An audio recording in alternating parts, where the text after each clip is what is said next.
So in our last lecture of optical network and satellite communication subject, we were discussing about the curriculum, the contents that we have to learn in this course that we were discussing in our last lecture.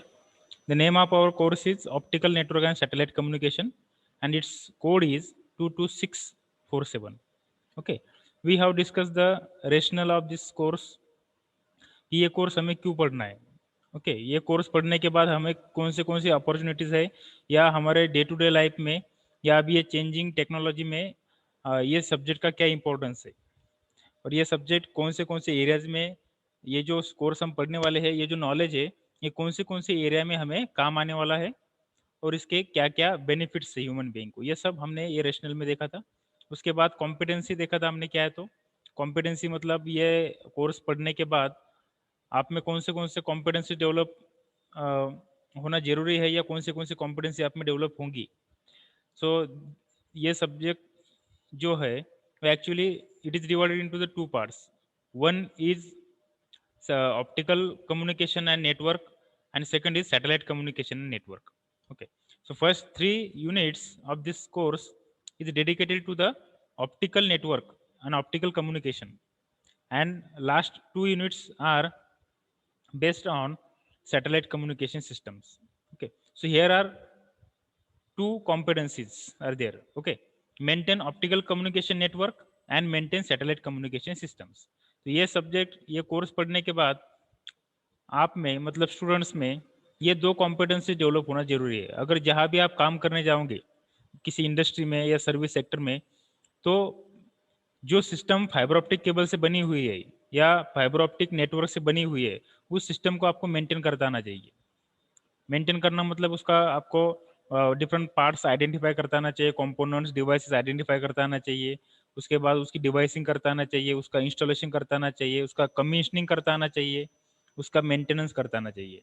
Okay, तो second है maintain the satellite communication system. तो satellite communication system जहाँ जहाँ install की हुई है वो आपको क्या करता आना चाहिए, मेंटेन करता आना चाहिए. तो ये दो मेन कोर कॉम्पिटेंसीज है that should be developed in students after learning this course. तो कोर्स आउटकम कौन से है. अब जितने यूनिट है उतने कोर्स आउटकम जनरली यहाँ पे रहते हैं. तो यहाँ पे हमारे 5 यूनिट है, तो 5 यूनिट के 5 कोर्स आउटकम है, मेजर कोर्स आउटकम. तो ये कोर्स आउटकम के बारे में भी हमने देखा था लास्ट वीडियो में हमारे. उसके बाद टीचिंग एंड एग्जामिनेशन स्कीम भी हमने डिस्कस किया था. ये 70 एक्चुअली उसको थेरी और प्रैक्टिकल दो पार्ट में डिवाइड किया है, थेरी और प्रैक्टिकल, और दोनों को भी एंड सेम एग्जामिनेशन और प्रोग्रेसिव असेसमेंट रहता है. एंड सेम एग्जामिनेशन ये एमएसबीटी लेवल में होती है, और प्रोग्रेसिव असेसमेंट ये जो आपका सब्जेक्ट टीचर रहता है वो आपका जो सेमेस्टर का असेसमेंट है पूरा, वो करने के बाद आपका जो परफॉर्मेंस है उसका असेसमेंट करने के बाद आपको मार्क्स मिलते हैं. तो 70 मार्क्स की एग्जाम रहती है थेरी, 28 मार्क्स पासिंग है, 30 मार्क जो रहते हैं प्रोग्रेसिव असेसमेंट के, वो 20 मार्क्स क्लास टेस्ट के और 10 मार्क्स माइक्रो प्रोजेक्ट के रहते हैं. टोटल 100 मार्क्स थेरी के, उसमें से 40 मार्क की पासिंग रहती है. प्रैक्टिकल जो है वो इंटरनल है, सो 25 मार्क्स का इंटरनल प्रैक्टिकल है, मतलब एंड सेम एग्जामिनेशन आपकी इंटरनल होने वाली है, उसको मिनिमम 10 पासिंग है. और प्रैक्टिकल की जो प्रोग्रेसिव असेसमेंट वो 25 मार्क्स की, और उसको भी पासिंग मिनिमम 10 मार्क्स है. सो ऐसे कुल मिला के 50 टोटल होते हैं प्रैक्टिकल के, और उसमें मिनिमम पासिंग है 20. ओके, सो उसके बाद हमने कोर्स मैप देखा था कि हमारी जो कॉम्पिटेंसी है वो कॉम्पिटेंसी को अचीव करने के लिए हमें एक रूट मैप से जाना पड़ता है. मतलब कॉम्पिटेंसी अचीव करने के लिए हमें कोर्स आउटकम अचीव करना पड़ता है, उसके बाद प्रैक्टिकल आउटकम अचीव करना पड़ता है. तो कोर्स आउटकम हमें कहाँ से मिलते हैं, हमारे थ्योरी जो पढ़ने वाले हैं, हम सब्जेक्ट पढ़ने वाले हैं, जो थ्योरी कंटेंट उसमें पढ़ने वाले हैं, उसमें से हमें कोर्स आउटकम अटेंड होते हैं. और दूसरा है प्रैक्टिकल आउटकम, जो है वो हम जो लेबोरेटरी में प्रैक्टिकल परफॉर्म करते हैं उससे प्रैक्टिकल आउटकम हमारा अचीव होता है. और यूनिट आउटकम जो रहता है वो हर यूनिट में जो डिफरेंट डिफरेंट टॉपिक्स रहते हैं वो बिट्स रहते हैं, तो उस बिट से वो यूनिट आउटकम हमारे अचीव होते हैं. और ये है अफेक्टिव डोमेन आउटकम, जो आप जो इथिकल प्रैक्टिसेस फॉलो करते हैं, सेफ्टी प्रैक्टिसेस फॉलो करते हैं, उसके बाद आपकी पंक्चुअलिटी वगैरह, ये जो सॉफ्ट स्किल का जो पार्ट रहता है आपका, वो सब अफेक्टिव डोमेन आउटकम्स में आते हैं. ओके, तो ये कोर्स में भी हमने देखा था competency maintain optical communication network and satellite communication system, ये कोर कॉम्पिटेंसीज है। और उसको मैपिंग करते हैं हम कोर्स आउटकम से और प्रैक्टिकल आउटकम से। सो हमारे जनरली यहाँ पे 5 कोर्स आउटकम है और कुछ प्रैक्टिकल्स आउटकम है। तो प्रैक्टिकल आउटकम भी हमने देखा था, ये practical outcome identify various layers and parts of optical fibre cable. अब ये हम हमारे लेबोरेटरी में सब एक्सपेरिमेंट देखने वाले हैं, ठीक है। उसके बाद है ये प्रैक्टिकल आउटकम से, प्रैक्टिकल आउटकम मतलब number of practicals that we have to perform under this title. अब ये जो टाइटल है हमारे प्रैक्टिकल का, एक्सपेरिमेंट का, वही हमारा प्रैक्टिकल आउटकम है। उसके बाद है परफॉर्मेंस इंडिकेटर, ये भी हमने डिस्कस किया था। परफॉर्मेंस इंडिकेटर मतलब क्या रहता है कि जो प्रैक्टिकल आपका परफॉर्म किया जाता है, तो वो प्रैक्टिकल परफॉर्म करने के बाद आपका जो असेसमेंट होता है प्रैक्टिकल को, जो मार्क्स मिलते हैं आपको, हर एक प्रैक्टिकल को 25 मार्क्स रहते हैं। तो वही जो आपकी मार्किंग स्कीम रहती है, मतलब हर प्रैक्टिकल जो 25 मार्क्स का रहता है, उसमें से आपको जो मार्क्स दिए जाते हैं, तो उसके लिए क्या एक्चुअली एक रूब्रिक्स बोल सकते हैं हम उसको, क्या फॉलो किया जाता है। तो ये परफॉर्मेंस इंडिकेटर टूल्स फॉलो किया जाते हैं वहाँ पे, कि प्रिपरेशन ऑफ एक्सपेरिमेंटल सेटअप, आपको एक्सपेरिमेंट सेटअप बनाते आता है क्या, उसको 20% वेटेज रहता है। सेटिंग एंड ऑपरेशन, आपको उसकी सेटिंग करते आती है क्या, ऑपरेशन उसका प्रॉपरली आप उसको ऑपरेट कर पाते हैं कि नहीं, उसके बाद उसको 20% वेटेज है। सेफ्टी मेजर्स आपको फॉलो करता आना चाहिए, उसके 10% है। ऑब्जर्वेशन एंड रिकॉर्डिंग, आपको रीडिंग लेते आना चाहिए, उसकी रिकॉर्डिंग करता आना चाहिए, 10% है। Interpretation of result and conclusion, आपको वो जो डेटा हमें जो डेटा मिलेगा रिजल्ट में, उसका इंटरप्रिटेशन करते आना चाहिए और उससे कुछ रिजल्ट्स और कंक्लूजन हमें ड्रॉ करता आना चाहिए, उसको 20% वेटेज है। आंसर टू सैम्पल क्वेश्चंस, जो वाइवा में ओरल में आपको क्वेश्चन पूछे जाते हैं उसका आपको आंसर आना चाहिए, उसको 10% weightage. Submission of report in time, timely अगर आप आपका रिपोर्ट हो या मैनुअल हो, अगर सबमिट करते हो, चेक करवाते हो, तो आपको उसको भी 10% उसके मार्क्स मिलते हैं, वेटेज 10%। इसको ये मार्क एक्चुअली पंक्चुअलिटी के रहते हैं आपके। These are the performance indicators. और ये अफेक्टिव डोमेन रहते हैं, जो ऑलरेडी मैंने आपको बताया, अफेक्टिव डोमेन आउटकम, जो हमारे हार्ट से, हमारे इंटरेस्ट से रिलेटेड रहता है। Follow safe practices, practice good housekeeping, practice energy conservation, work as a leader और a team member, follow ethical practices, आपको सेफ्टी प्रैक्टिसेस फॉलो करता आना चाहिए, आपको गुड हाउसकीपिंग आनी चाहिए। उसके बाद एनर्जी कंजर्वेशन, आपको उसकी प्रैक्टिस होनी चाहिए, या जो कोई आप प्रैक्टिकल कर रहे हो या कोई प्रोजेक्ट बना रहे हो, माइक्रो प्रोजेक्ट, तो उसमें मिनिमम एनर्जी में आपने मैक्सिमम आउटकम अचीव करना चाहिए। तो एनर्जी इफिशिएंट प्रोजेक्ट बनाना चाहिए, एनर्जी इफिशिएंट आपने एक्सपेरिमेंट करना चाहिए। वर्क एज ए लीडर और टीम मेंबर, अगर आपको ग्रुप में टास्क दिए तो आपने एक अच्छा लीडर का या टीम मेंबर का रोल निभाना चाहिए। उसके बाद फॉलो इथिकल प्रैक्टिसेस, और कुछ इथिकल प्रैक्टिसेस आपने फॉलो करना चाहिए। उसके बाद ये ADO are not specific to any one PRO but are embedded in many PROs. Hence, the acquisition of EDOs takes place gradually in students when he or she undertake a series of practical experiences over a period of time. Moreover, the level of achievement of EDOs, according to the Krathol's affective domain taxonomy, should gradually increase as planned below. देखो, first year में जब आप रहते हो, first year में, तब आपको valuing level रहती है, वैल्यू आने समझनी चाहिए आपको चीज़ों की। सेकेंड ईयर में जब आप आते हो, तब आपको ऑर्गेनाइजेशनल लेवल होती है आपकी, मतलब आपको वो सब जो चीज़ें आप पढ़ रहे हो, देख रहे हो, उसको प्रॉपरली ऑर्गेनाइज करता आना चाहिए। और तीसरा है कैरेक्टराइजेशन लेवल। कैरेक्टराइजेशन मतलब क्या, आपको उस चीज़ से कुछ उसको इंटर कॉम्बिनेशन करके कुछ आपको एक फ्रूटफुल कुछ एक्सपेरिमेंटल सेटअप बनाते आना चाहिए, या कुछ फ्रूटफुल प्रोजेक्ट्स आपको बनाते आना चाहिए, उसका कैरेक्टराइजेशन करता आना चाहिए। सो ये ऐसे लेवल आपकी डेवलप होना जरूरी है first year to third year तक। फिर हमने मेजर इक्विपमेंट्स और इंस्ट्रूमेंट्स रिक्वायर्ड ये देखा था, कौन से इक्विपमेंट हमें लगने वाले, सीआरओ, उसके बाद function generator, fibre optic turner kit, fibre optic cable tester, power meter. These are the different tools that we need to use to perform the given experiments, satellite turner kit, splicing cutting machine. So some equipments we have, or some experiments we have to learn online, as it is mentioned in the manual also. कुछ experiment हमें manual में जो जो हमारे experiment दिया है manual में, तो उसमें से कुछ एक्सपेरिमेंट हमें ऑनलाइन सीखना है, कुछ एक्सपेरिमेंट हमें सिमुलेशंस करना है, और कुछ एक्सपेरिमेंट्स हमें एक्चुअली लेबोरेटरी में परफॉर्म करना है। उसके बाद है थ्योरी। ये थ्योरी कंपोनेंट्स है, उसमें हमें क्या क्या पढ़ना है। 5 यूनिट है जनरली, तो 5 यूनिट में से 3 यूनिट के बारे में ऑलरेडी हमने डिस्कस किया था। Fundamentals of fibre optic communication, उसमें क्या क्या कंटेंट्स हमें पढ़ना है वो हमने देखा था। ऑप्टिकल फाइबर केबल के ब्लॉक डायग्राम, एडवांटेज डिसएडवांटेज, उसका कंस्ट्रक्शन, उसके सोर्सेस और डिटेक्टर कौन से रहते हैं, वो सब हमने देखा था। उसके बाद unit 2 optical losses, optical fibre cable में कौन से लॉसेस होते हैं उसके बारे में हमें ये यूनिट 2 में पढ़ना है। थर्ड होता है unit 3 optical network.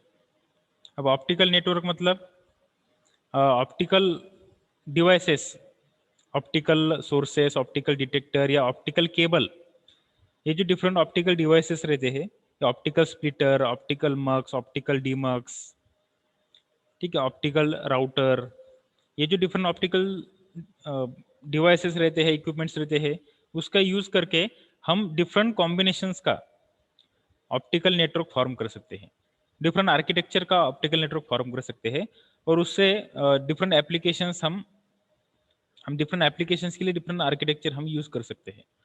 So we can achieve different applications, you can that we will see in your upcoming topic. तो इसमें क्या करने वाले हम, क्या क्या पढ़ना, कौन से आर्किटेक्चर यूज करने वाले हम, कौन से एप्लीकेशंस के लिए, ये सब हम ऑप्टिकल नेटवर्क ये यूनिट में देखने वाले हैं। हायरार्की, कैसी डिफरेंट हायरार्की रहती है ऑप्टिकल नेटवर्क की, वो देखने वाले हैं। इथरनेट स्टैंडर्ड देखने वाले, IEEE स्टैंडर्ड देखने वाले हैं। एम्पलीफायर, स्प्लिटर, ऑप्टिकल स्विचेस सब हम पढ़ने वाले हैं यूनिट 3 में। सो ये जो यूनिट 1 to 3 है, ये ऑप्टिकल कम्युनिकेशन से रिलेटेड है। ओके, अब यूनिट 4 और 5 are related to the satellite systems. Okay, so unit 4 is overview of satellite system. अब सैटेलाइट, ऐसा कोई स्टूडेंट नहीं है कि जिसको सैटेलाइट के बारे में मालूम नहीं है।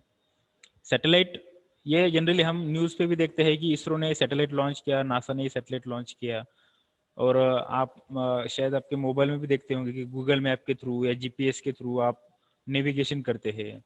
आप किसी रूट, अगर एड्रेस आपको ढूंढना है तो आप गूगल मैप का यूज़ करते हैं, बराबर है। तो वहाँ पे भी हम सैटेलाइट यूज़ करते हैं। तो सैटेलाइट हमें लॉन्जिट्यूड और लैटिट्यूड दिखाता है किसी पर।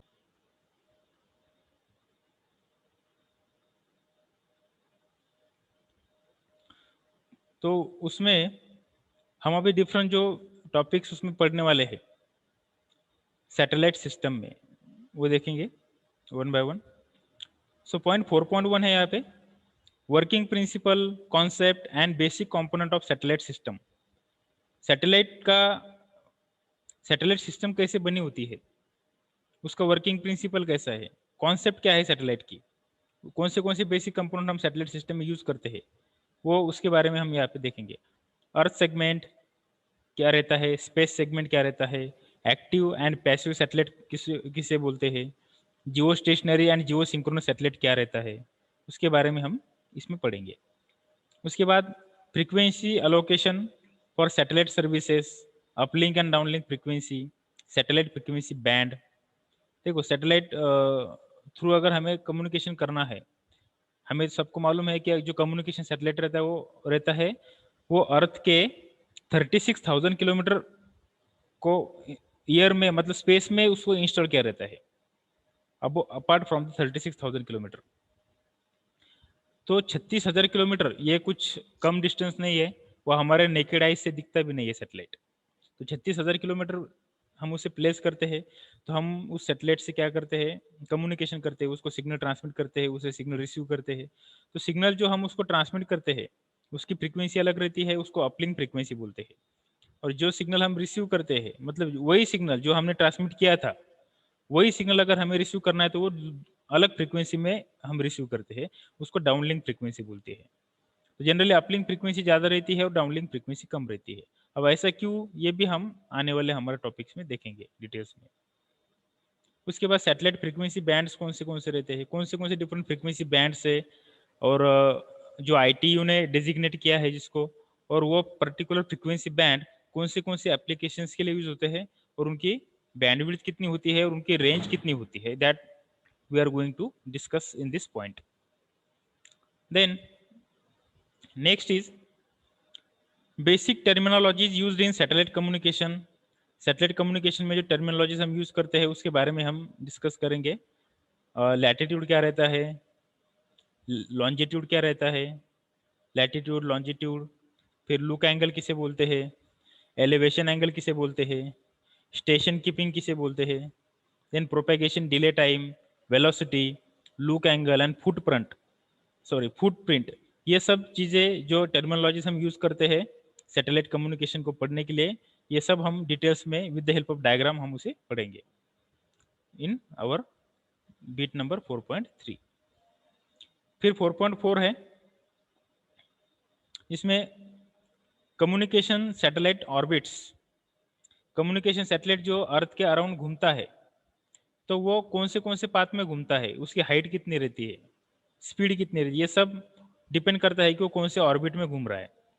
तो ऑर्बिट मतलब एक इमेजिनरी पाथ रहती है जिस पाथ को फॉलो करके वो सैटेलाइट अर्थ के अराउंड घूमता है। So communication satellite orbits and its types. LEO मतलब लो अर्थ ऑर्बिट, एमईओ मतलब medium earth orbit, elliptical orbit, GEO मतलब जियो जियो सिंक्रोनस ऑर्बिट। उसके बाद parameters and characteristics of various orbits, उसके पैरामीटर्स और उसके कैरेक्टरिस्टिक्स हम देखने वाले हैं। फिर 4.5 पॉइंट्स में है केपलर्स लॉ।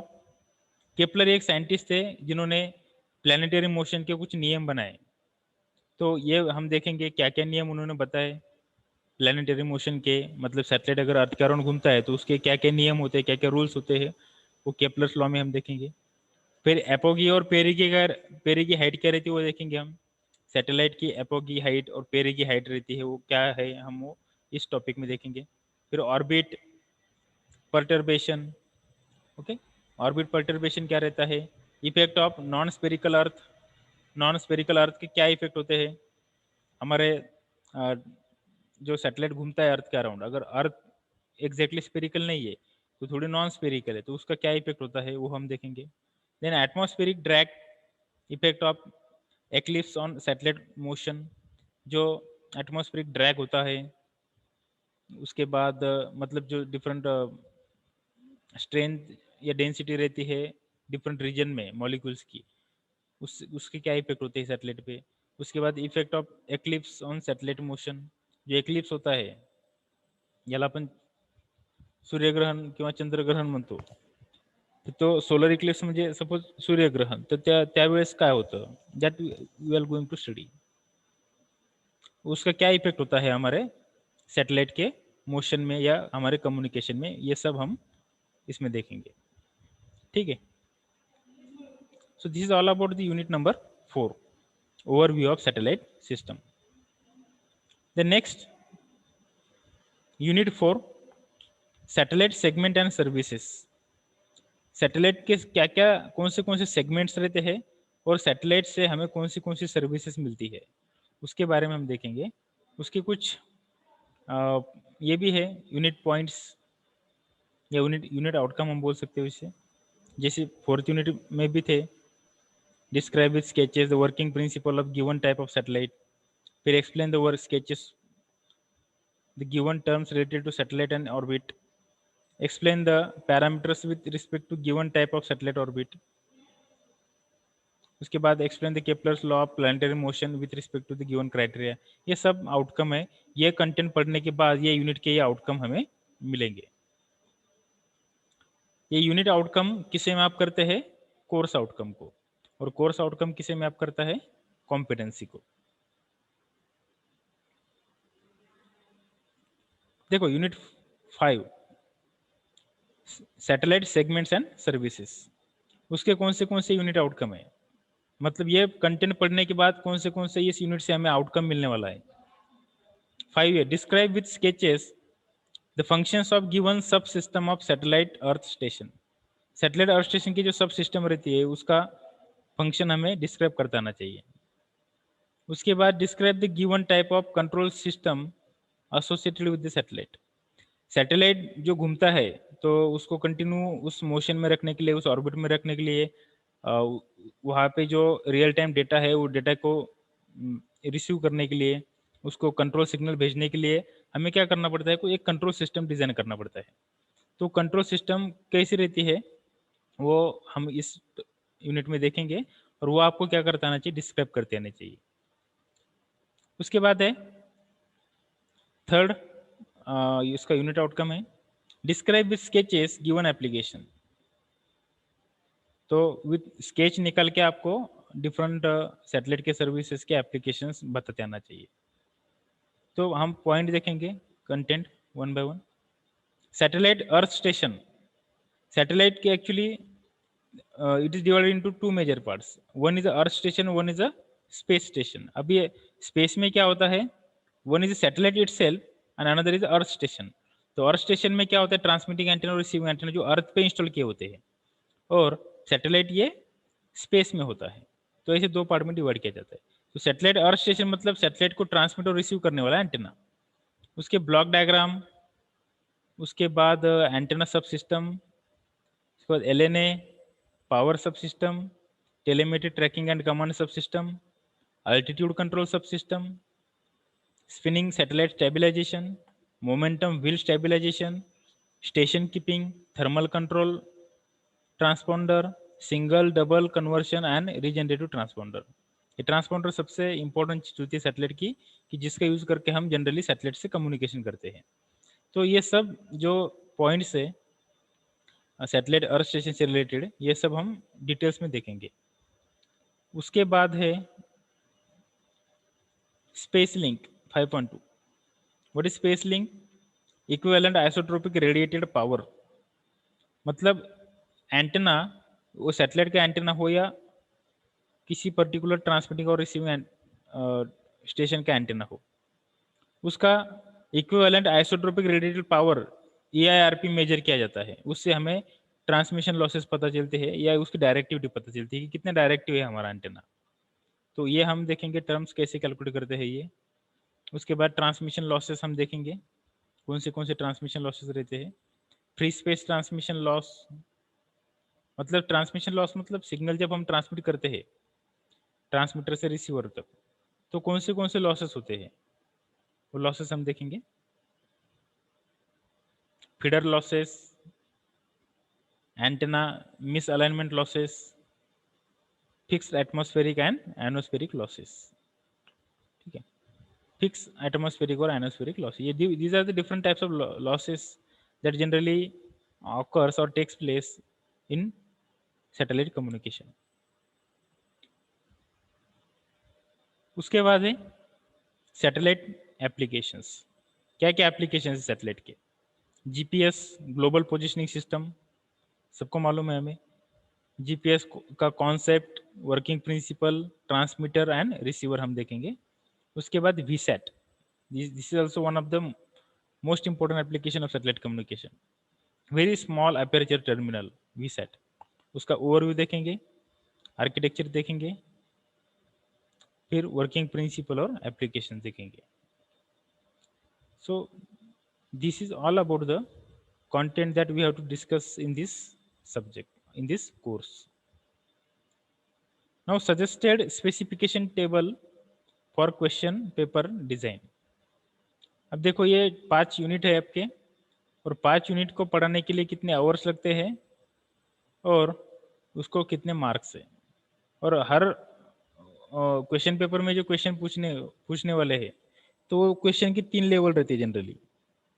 एक रहता है आर लेवल, दूसरा रहता है यू लेवल, तीसरा रहता है ए लेवल। तो आर लेवल मतलब क्या? Remember level. यू लेवल मतलब अंडरस्टैंडिंग लेवल, और ए मतलब क्या? एप्लीकेशन लेवल और एनालिसिस लेवल। तो हम इतने डीप में नहीं जाएंगे यहाँ पे।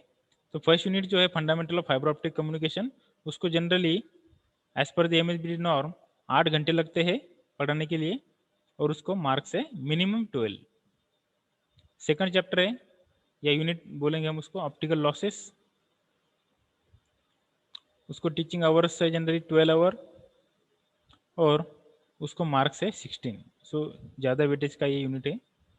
उसके बाद ऑप्टिकल नेटवर्क, ये थर्ड यूनिट है, उसको पढ़ाने के लिए लगते हैं 8 घंटे, और उसको टोटल मार्क्स है 14 मार्क्स। फिर overview of satellite system, satellite system के ओवरव्यू क्या है, उसको लगते हैं 8 आवर्स पढ़ाने के लिए, और उसको मार्किंग स्कीम है 12 मार्क्स। उसके बाद है सैटेलाइट सेगमेंट एंड सर्विसेज, 12 घंटे लगते हैं उसको पढ़ाने के लिए, और उसको टोटल मार्क्स है 16। सो ऐसा कुल मिला के यहाँ पे 70 मार्क्स होते हैं, और ये पूरा कोर्स पढ़ाने के लिए जनरली अप्रोक्सीमेटली 48 आवर्स लगते हैं। Okay, 48 hours. फिर कुछ एक्टिविटीज आपको इसमें परफॉर्म करना है। सजेस्टेड स्टूडेंट एक्टिविटीज, आपको कुछ को करिकुलर का मतलब होता है कि करिकुलम का पार्ट नहीं है वो, this this is not a part of our syllabus और curriculum, but it is related to the curriculum, उसको बोलते हैं को करिकुलम। जो कुछ आप एक्स्ट्रा टेक्निकल चीजें सीखते हो जो सिलेबस में नहीं है फिर भी आप सीखते हो, उसे को करिकुलर चीजें बोलते हैं। और जो एक्स्ट्रा करिकुलर रहता है वो अलग रहता है। एक्स्ट्रा करिकुलर मतलब जिसका करिकुलम से कुछ भी संबंध नहीं है। सपोज आप गैदरिंग में डांस में पार्टिसिपेट करते हो, या सिंगिंग में पार्टिसिपेट करते हो, या स्पोर्ट में आप क्रिकेट खेलते हो, वॉलीबॉल खेलते हो, तो ये जो आपकी एक्टिविटीज है ये एक्स्ट्रा करिकुलम एक्टिविटीज में आती है। एक्स्ट्रा करिकुलर मतलब आपको उसका करिकुलर जो है आपका जो सिलेबस है उससे उसका कोई संबंध नहीं होता, उसको बोलते हैं एक्स्ट्रा करिकुलर एक्टिविटी। और को करिकुलर मतलब जो आपको करिकुलर को सपोर्ट करती है। Other than the classroom and laboratory teaching and learning, following are the suggested student-related co-curricular activities which can be undertaken to accelerate the attainment of the various outcomes in this course. Students should conduct following activities in group or prepare report of 5 pages. आपको group activity perform करना है और 5 pages का एक report बनाना है for each activity. Also collect record और physical evidences for each activities students portfolio which will be useful for their placement interview. आप जब प्लेसमेंट के लिए इंटरव्यू को जाते हैं जॉब के इंटरव्यू के लिए, तो आपको ये पोर्टफोलियो आपका बनता है कि हमने ऐसे ऐसे सर्वे किया था, ऐसा ऐसा रिपोर्ट बनाया था। तो इंटरव्यू में अगर आपको पूछा तो ये आपका पोर्टफोलियो उसमें एक अच्छा से डेवलप होता है। Okay, visit any industry near by two your house college and observe the use of optical devices. आपके घर के आजू बाजू में कोई इंडस्ट्री होगी, वहाँ पे विजिट करके ऑप्टिकल डिवाइसेस वहाँ पे है कि नहीं वो उसका सर्वे करने का, ऑब्जर्व करने का। List out the specifications of various optical devices use in industries. Industry में जो ऑप्टिकल डिवाइस यूज किए होते हैं उसकी list banana. Internet survey, undertake internet survey for various optical cable available in market. Observe the various splicing technique use in industries. Visit the earth station to your house or college and observe the functions of different components of satellite system and submit the report. Written, write report on various antennas and modulation technique used for television signal transmission. Visit ISRO website and collect the information related to the satellite launching and submit report on it. ISRO की website search करके आप उसको उससे एक report बना सकते हो। Collect the information related to the Indian satellite system. Prepare report on satellite applications. So ये डिफरेंट एक्टिविटीज आपको परफॉर्म करना है अंडर योर माइक्रो प्रोजेक्ट। तो आप दूसरे भी प्लेटफॉर्म यूज़ कर सकते हैं स्टडी करने के लिए, जैसे कि मुक्स के डिफरेंट कोर्सेस रहते हैं, massive online open online courses, जिसे आप स्वयं हो गया, कोर्सेरा होगा, यूडेमी हो गया, ये डिफरेंट जो प्लेटफॉर्म है यहाँ से क्या कर सकते हैं आप ऑनलाइन कोर्सेज कर सकते हैं, जिससे आपको सेल्फ लर्निंग की आदत लगती है। और अच्छे अच्छे जो प्रोफेसर लोग रहते हैं, टीचर्स रहते हैं, उससे आपको अलग अलग जो टॉपिक है या करिकुलम का टॉपिक है उससे और ज़्यादा इंफॉर्मेशन आपको मिलती है। So you must follow such practices ठीक है। मैं भी आपको कुछ यूट्यूब में या किसी प्लेटफॉर्म में अगर अच्छे अच्छे कोई एनिमेटेड या इंफॉर्मेटिव वीडियोज रहेंगे तो I will use to share you.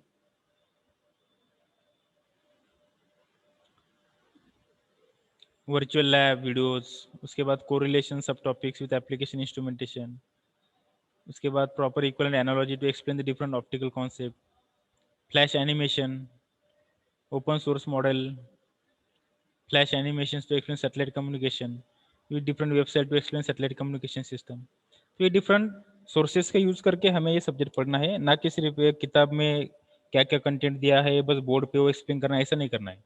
Different sources हमें वेबसाइट यूज करना है। उसके बाद जो different open online online courses की जो प्लेटफॉर्म रहती है वहाँ से हमें कुछ इन्फॉर्मेशन कलेक्ट करना है। उसके बाद यूट्यूब पे या गूगल पे सर्च करना है डिफरेंट कंटेंट्स। फिर सजेस्टेड माइक्रो प्रोजेक्ट से आपको माइक्रो प्रोजेक्ट भी करना है, तो ये यहाँ पे डिफरेंट माइक्रो प्रोजेक्ट्स की लिस्ट दी हुई है। उसमें से कोई भी एक माइक्रो प्रोजेक्ट मैं आपको अलाउड करूँगा, या इससे अलावा भी मैं माइक्रो प्रोजेक्ट आपको अलाउड कर सकता हूँ। जो माइक्रो प्रोजेक्ट आपको अलाउड किया उसका सिर्फ आपको यहाँ पे एक सर्वे रिपोर्ट बनाना है। यहाँ पे आपको कोई भी सर्किट बनाना है या कोई भी सिस्टम नहीं बनाना है। यहाँ पे सिर्फ आपको सर्वे रिपोर्ट बनाना है, आपको सर्वे करना है। सर्वे करने के बाद जो जो आपके फाइंडिंग्स है उसको प्रॉपर स्ट्रक्चराइज करके आपको एक रिपोर्ट में आप बना के आपको सबमिट करना है। ठीक है, these are the micro projects. ये उसके बारे में हम बाद में डिस्कस करेंगे और मैं जल्द ही आपको माइक्रो प्रोजेक्ट भी अलॉट कर दूंगा। उसके बाद सजेस्टेड लर्निंग रिसोर्सेस, कहाँ से पढ़ना है ये सब्जेक्ट। तो जनरली टेक नॉलेज पब्लिकेशंस का बुक है, वो भी अच्छा है, लोकल पब्लिकेशन का है, जिसमें strictly as per एमएसबीटीज curriculum content दिया हुआ है, उससे आप पढ़ सकते हो। लैंग्वेज भी बहुत ईजी है। Electronic communication system fundamentals through advance, ये टाइटल है बुक का, जिसके ऑथर है तोमासी एंड वेन, जिसका पियर्सन पब्लिकेशन ने पब्लिकेशन किया है, न्यू दिल्ली। फिर फाइबर ऑप्टिक कम्युनिकेशन कोलम्ब्रिस हेरोड, पियर्सन पब्लिकेशन है। फिर the ABC of fibre optic communication, ये टाइटल है बुक का, इसको वारियर और सुधीर उसके ऑथर है। फिर आरटेक हाउस कैंटीन Canton street Norwood, MA ISBN number भी दिया है उसका। फाइबर ऑप्टिक कम्युनिकेशन नाम का बुक है, केसर एंड गर्ड ने उसको लिखा है। टाटा माइक्रो हिल पब्लिकेशन ने उसको पब्लिश किया है। Data communication and networking Forouzan और बेहरोज ए, उन्होंने उसको लिखा है, दे आर द ऑथर, और मैक्रो हिल पब्लिकेशन उसको पब्लिश किया है। Optical fibre communication principle and practice के सीनियर जॉन एम, उन्होंने लिखा है, पियर्सन पब्लिकेशन ने उसको पब्लिश किया है। ये सब इसमें से कुछ बुक आपको लाइब्रेरी में मिलेंगे, कुछ बुक की PDF कॉपी भी मिलेंगे आपको इंटरनेट से, या मार्केट में भी आपको ये बुक्स मिलेंगे। अगर आपको बहुत ज़्यादा डिटेल्स में पढ़ना है तो आप डिफरेंट बुक से रेफर कर सकते हो। फिर सैटेलाइट कम्युनिकेशन रॉडी डेनिस, ये अच्छा बुक है, मैक्रो हिल पब्लिकेशन ने उसको पब्लिश किया है। फिर सैटेलाइट कम्युनिकेशन नाम का बुक है, KTR और सपना ने लिखा है, और कैटसन पब्लिकेशंस ने उसका पब्लिकेशन किया है। फिर satellite communication concept and application Rao Raja KN ने लिखा है, जिसका PHI learning private limited publication ने पब्लिश किया है। फिर नेक्स्ट है satellite communication system techniques and technology, उसको Gerard Gerard Maral and Bousquet Michel जिलीसुन, इन 3 ऑथर ने लिखा है। फिर विले पब्लिकेशन न्यू दिल्ली ने उसको पब्लिश किया है। ओके, कुछ कुछ एक्सपेरिमेंट जो है हमें सॉफ्टवेयर में भी पढ़ना है। तो ऑप्टिकल वेवलेंथ ब्रांड्स, जो बैंड रहते हैं ऑप्टिकल वेवलेंथ के, ये हमें या इस पर्टिकुलर लिंक पे मिलेंगे। गूगल पे अगर हमने ये लिंक डाली तो यहाँ पे हमें इसकी इंफॉर्मेशन मिल जाएंगी। उसके बाद वर्चुअल लैब के लिए भी उन्होंने लिंक दिया है, वर्चुअल लैब के लिए लिंक दिया हुआ है, वहाँ से हम वर्चुअल जो IITs में लेबोरेटरी रहती है उस लेबोरेटरी को हम एक्सेस कर सकते हैं या उससे एक्सपेरिमेंट लर्न कर सकते हैं। LED data sheet, for fibre cleaning video, HTTP, ये जो वेबसाइट है ये दिया हुआ है। डिफरेंट यहाँ पे हमें लर्निंग रिसोर्स अवेलेबल है। सो इसरो की वेबसाइट, नासा की वेबसाइट, ISTC की वेबसाइट, setcoms.org की websites. These are the different websites you can refer for the deep learning of this subject. So this is all about the curriculum overview, contents, marking scheme, teaching and examination scheme of optical network and satellite communication. Okay.